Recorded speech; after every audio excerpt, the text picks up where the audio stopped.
John Wesley was asked what he would do if he knew that the Lord would return at that same time the very next day. And he said something like this in effect: I would go to bed and go to sleep, wake up in the morning and go on with my work.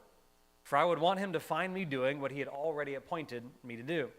In other words, he would do the things that he already knew that God had told him to do. He would continue doing the things that he knew God wanted him to do. Well, what about you? If you were informed that Christ would return tomorrow, would you have to change anything? Would you have to clean up some spiritual messes? Would you have to get some things right? Would you need to, okay, I need to go warn these people? And of course, we'd all have that thought of trying to warn people and making sure things are in order.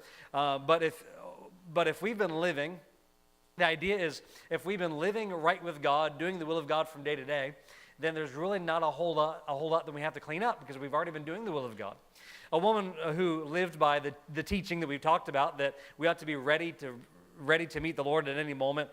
She went to the small country store, and several young people that kind of knew her and knew her beliefs, they just decided they're going to make fun of her a little bit. And they asked a question along the lines of, we hear that you're expecting Jesus to come back anytime.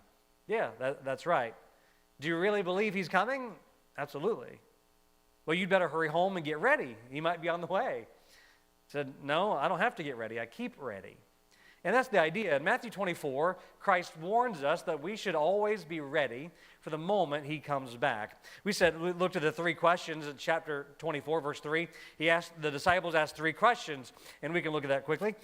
He says, tell us, when shall these things be? It's talking about the destruction of those buildings. And what shall be the sign of thy coming and of the end of the world? And so he told them about the destruction of the city that would happen, that did happen in AD 70, and then it also will happen in the tribulation. And then he talked about the signs of his coming and being ready, and the spiritual level of the world and things like that, and not being ready. And in the end of the world, and how everything on this planet will be destroyed one day after Christ's coming and millennial reign and all those things.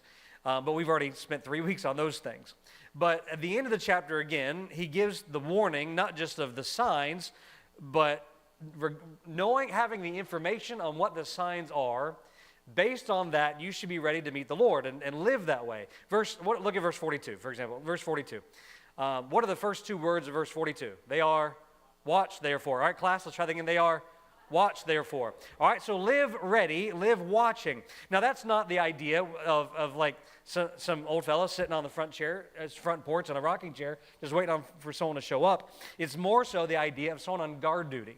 Not someone just sitting around doing nothing, looking, but being on guard, waiting, actively doing your job, but waiting with an eye towards the sky. Verse 43, but know this, that if the good man of the house had known in what watch the thief would come, he would have watched and would not have suffered his house to be broken into.